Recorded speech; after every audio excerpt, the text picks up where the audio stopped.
Bia Kamal ka Noor Online TV kejan guasame bana roch bana jeling. Me jirama jidit kejan channel me ke channel to continue der subscribe ko bitin content bien kaling ketin banung yiga tungna nas bitin shamala shukaya. En wale shanga jandang diok kapay diok ron kinna daraw di jandang rongwan ajen en ban ler me bana jeling kaje. Kan konore rajadan balinga jan guasame de tish niawo nene kanete kontila nore kinete kontila nas angu menges nore ni jewala longono angu menges nore ni guk longono kongo de liuka tinba ka yonga kaba ane tishika de yong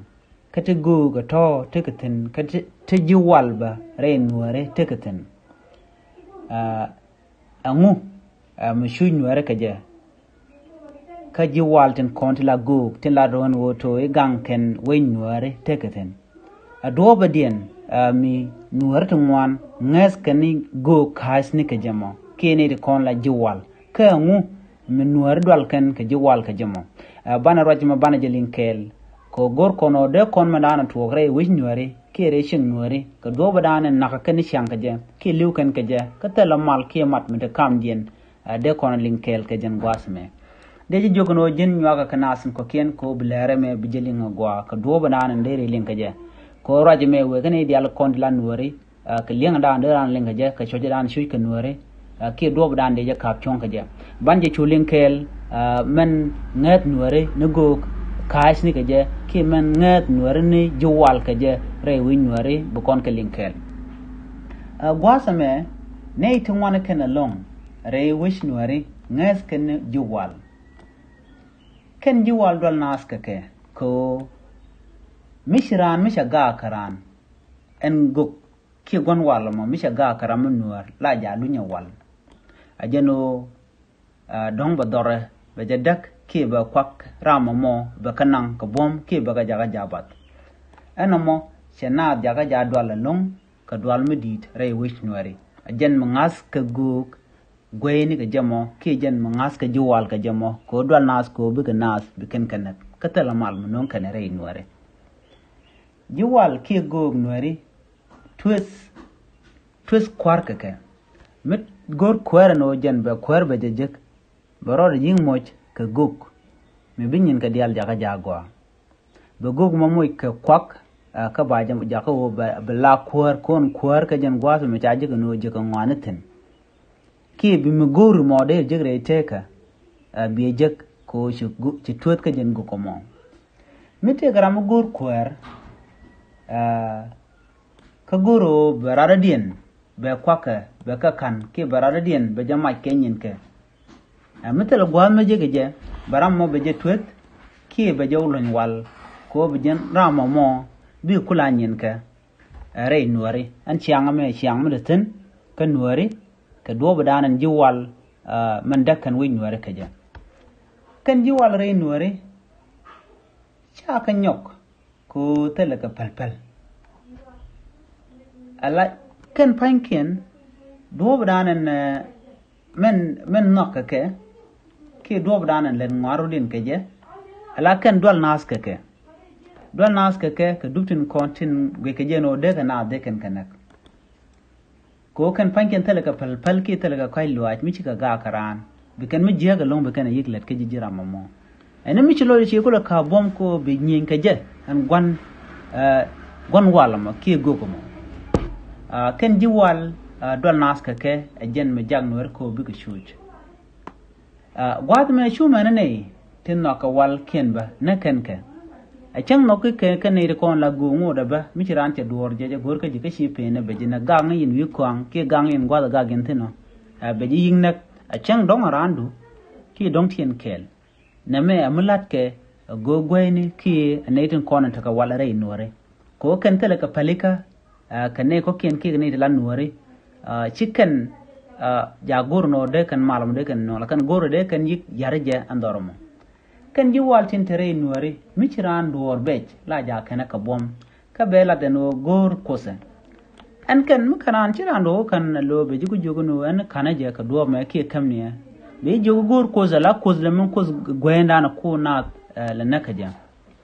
be jo gor ko za ka kuje mo mu ate ci jongun bu ko s baga mu nyodo be jilon wal mi shi pen ko jin mi shi gujeno ci jitejen ko gweina mo bu dwal ga je be kama mandan en ci te kije teje ne yang teje ne yo be yiktop ana mo akel mi jang wer ko bu ga dwal kan ko bran be liu karamo gwan jengne am yereji bu dwal ka jen kam gor ko de je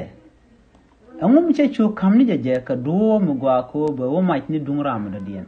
ano da ya ma jen nen ko ken ka jen ko za kon mu mo de ka kwak an che dia ma jen na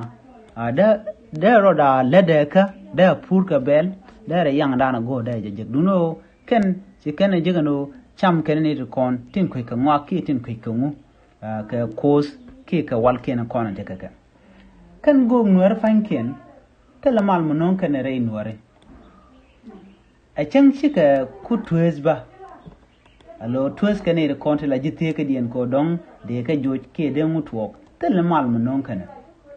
ka poinen ken go gwene ti ke ji wal tala mal mo non ken kam nuare na karodien kan nuare fan ken ba naka ken chiang a jite ka dien naka ken runi naka ken ni chiang a tel pak ka ken jiwal ki go tindere nuare kan mal menung abiken nore nuare ab nuare bu garo den mat dungno lon ken o de kan nuare dien de kan yar ko de kan mandan te je de kan ajen mun nuare tel mu gwamlet kan karodien re wi nuare ki tel mu gwamnen ka teni tel mat kam nuare ka tel no kam ken ko ken yudien dial ngas ken go tila jiwal ten kon tin takawal gwasame mi kan go tin kon re nuare ke go tin kon shol kon ke jiwal mi kan ne takalong ala to kan mun lene titi tila nuare na kan run nan kan gad kep kan ka bom na kan ne dial nan ko ok nuare kan berati tila nuare la kan nuare nan ni shang gwadna dial en gwal kan je bug nuare kan nak kan janga ti tila nyinti kan nuare kan nuare ni chang amu mutala gok mishi duo mugwa mede malder tin kan nuare kan ne ko nan tie ka amu kan mariala kan la liunu nuare ni chang gwanne dial la wien na ni chang mai ka gad kan wode ngat ka kan go ka ti tem lon kan re nuare katala mal men non kan kab nuare ko nuare mede kan ka mat tala dor mede benyam abejel ladan wo te ka menena kan nuare de kan na jen ke de ka joy kan chang duno sigo ke jiwal shikan kalwang lat kan no kan ni to kon non ka mare nuare ba tala mal non kan pan ken cham kan ne ko lan nuare ko ta jiga no mi jin go kwak dial wo ka ji kan go dial ti ke ji kai ni ti cham kan ni nuare loro ba tala duop min non kan mal ka je kam nuare kan da kan nuare chikan nuare ja ko de nuare den lon ka rodien gur kan duop dan bu nuare bu ka wiya ka ja mi che tereng mi je tuok bu ka yang ko banarin kaka jen gu yena ma kwart ngwana kan tamre nuare tala mu gwa amlat kan nuare ko kan tikan ka guk tala kan mo ni ka ngwak ko bran beten gwa da dana teten gog lwa ko go kume kan dial ka ti ki kwar kume kwa lwa ko kan dial ne ti gor kan ngwana ti waka ka shigan goro de kan nuare de kan ka woch rede kamandan en jekana kan go kain ti tin kontre nuare nakana nuare duno nuare chikana na ta shinien ti chi gwich ka dob dan de kan mal de kan nong jere nuare ko chikan ngadden chikan lat ka guk tin la guk ke jiwal name gora charma gwa kan right teka kan den kon tela nuare ko be kan gujino men nak nuare ke man dag nuare ka guk ke jiwala ti ti cha jaka o kan ne kon tin kan nyam to los kan ka dol nas ka